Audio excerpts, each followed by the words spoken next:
Caring for creation. And God saw that all that God had made, and behold, it was very good. Genesis 1:31.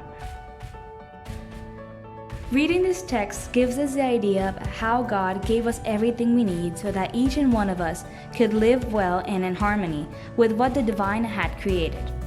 As it says in the text, everything was very good.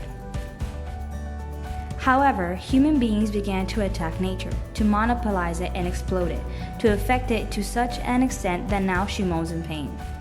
This, like the same message the passage in the Romans, where creation was whole complains and suffers labor pains. The great Chief Seattle said in his ecological manifesto that the day the USA government tried to take away his lands, what hurts the earth will also hurt the sons and daughters of the earth. And I wonder, are we being consistent with what the divine tells us about the stewardship of creation in those first texts of Genesis 1-3? An example of this mismanagement of nature, which affects the farming communities that Christian Peacemaker Team (CPT) accompanies in the middle of Magdalena, large businesses that change the vocation of the land to submit it to exploitation and monopolization. Colombia is one of the most unequal countries in land tenure, and historically we have been submerged in an internal armed conflict, where one of the great triggers was precisely the concentration of land in hands of a few. The figures are alarming, wicked, and cruel.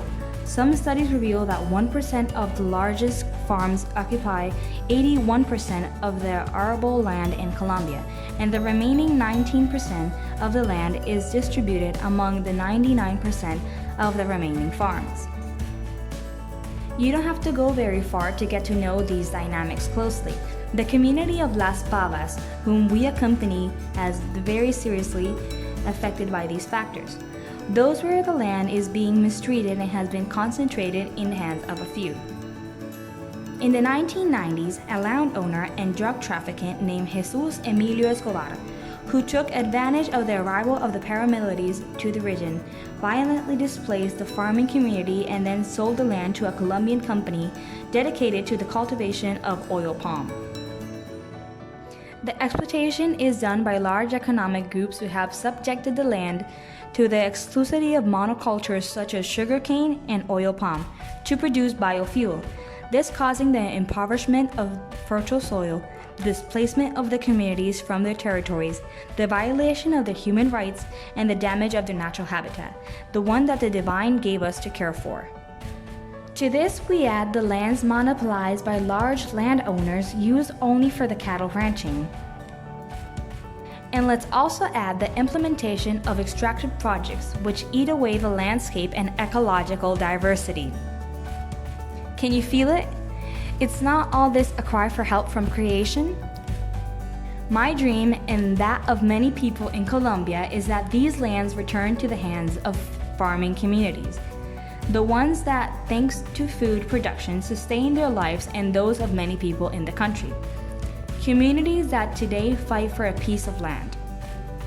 The dream is that in these large areas of land, there are a multitude of small farms where farming communities could live and produce food, having a good standard of living for their families and helping us to ensure our food sovereignty.